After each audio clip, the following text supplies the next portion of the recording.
দেশব্যাপী শিক্ষার্থীদের হাহাকারের মধ্যেই রাজধানীর দোকানগুলোতে অবৈধভাবে বিক্রি হচ্ছে সরকারি বই। প্রথম থেকে দশম শ্রেণীর ফুল সেট বই পাওয়া যাচ্ছে দোকানগুলোতে। অভিযান চালিয়ে এরই মধ্যে অসংখ্য বই উদ্ধার করেছে আইন শৃঙ্খলা বাহিনী। আর এসব অনিয়মের জন্য মাধ্যমিক ও উচ্চ শিক্ষা অধিদপ্তরকে দায়ী করছে এনসিটিবি। তবে এসব অভিযোগের কোনো ভিত্তি নেই বলে দাবি করেন মাউশির মাধ্যমিক শাখার পরিচালক প্রফেসর খান মঈনুদ্দিন আল মাহমুদ সোহেল। বিস্তারিত রফিক মাহমুদের রিপোর্টে ছবি তুলেছেন আবুল বাশার। জানুয়ারির শেষ দিকে এসেও শিক্ষার্থীদের হাতে পৌঁছেনি অধিকাংশ বই।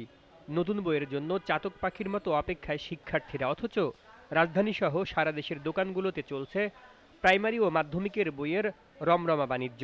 রাজধানীর নীলক্ষেতের বিভিন্ন দোকানে পাওয়া যাচ্ছে প্রথম থেকে দশম শ্রেণীর বিনামূল্যের বই, যা চড়া দামে বিক্রি হচ্ছে অভিভাবকদের কাছে। সম্প্রতি জিটিভির অনুসন্ধানে উঠে এসেছে চাঞ্চল্যকর এমন তথ্য।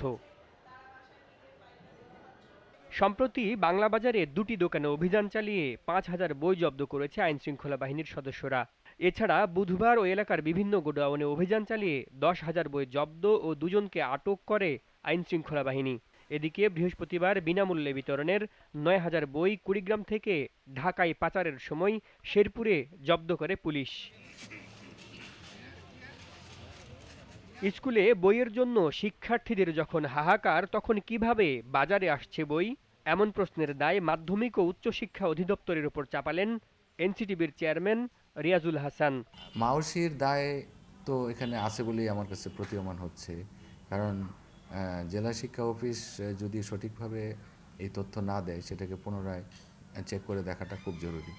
কিছু কিছু ক্ষেত্রে ঘটেছে, যেমন ঢাকা শহরের ভিতরেই কিছু চাহিদার ব্যাপারে আমাদের সন্দেহ হওয়ার পরিপ্রেক্ষিতে পুনরায় আমরা সেটাকে চাহিদা নিরূপণ করে দেখেছি যে প্রকৃত চাহিদা আসলে তার চেয়ে কম। তবে এনসিটিবির অভিযোগ ভিত্তিহীন উল্লেখ করে উপজেলা পর্যায় থেকে যে তথ্য আসে তা সঠিক বলে দাবি করেন মাধ্যমিক ও উচ্চশিক্ষা অধিদপ্তরের মাধ্যমিক শাখার পরিচালক। মাঠ লেভেলে আমাদের যে প্রশাসন আছে, উপজেলা মাধ্যমিক শিক্ষা অফিসার, জেলা শিক্ষা অফিসার, তাদের মাধ্যমে আমরা প্রতিষ্ঠানগুলো সমূহ থেকে চাহিদা সংগ্রহ করি। সেই চাহিদাগুলোকে একত্রিত করে আমরা একটি সমন্বিত চাহিদাপত্র এনসিটিবিতে প্রেরণ করি। যে যার দায়িত্ব থেকে সচেতনভাবেই দায়িত্ব পালন করেছে, সঠিকভাবে দায়িত্ব পালন করেছে। তো আমি ধরেই নিতে পারি আমার উপজেলা থেকে যে দায়িত্ব পালন করেছেন তিনি যে তথ্য পাঠিয়েছেন সেটি সঠিক। মাঠ পর্যায় থেকে তথ্য সংগ্রহের পর সমন্বয় করে তা পাঠিয়ে দেয়া ছাড়া মাউশির কোনো কাজ নেই বলেও জানান তিনি। Rafiq Mahmud, GTV news, Dhaka.